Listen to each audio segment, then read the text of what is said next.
strategi dan dampak perubahan multinasional di negara-negara berkembang, yaitu perusahaan Nestle.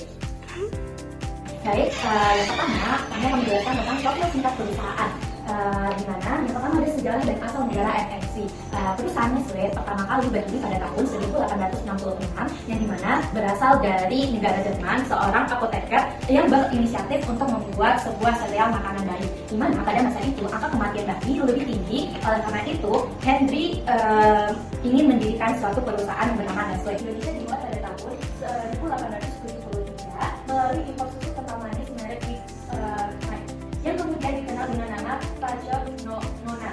Produksi ini dimulai pada tahun 1973 di Jawa Timur. Selanjutnya, visi dari Nestle. Visi Nestle itu adalah menjadi pemimpin global dalam hal nutrisi, kesehatan, dan kesejahteraan.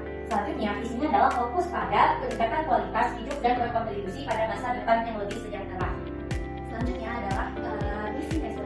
Misi Nestle yang pertama adalah menyediakan produk makanan dan minuman yang berkualitas tinggi dan aman. Selanjutnya, misi adalah meningkatkan kualitas hidup konsumen melalui gizi yang lebih baik. Yang ketiga adalah memberikan nilai berkelanjutan bagi para pemegang saham dan masyarakat. Terakhir adalah beroperasi secara bertanggung jawab terhadap lingkungan dan sosial. Dari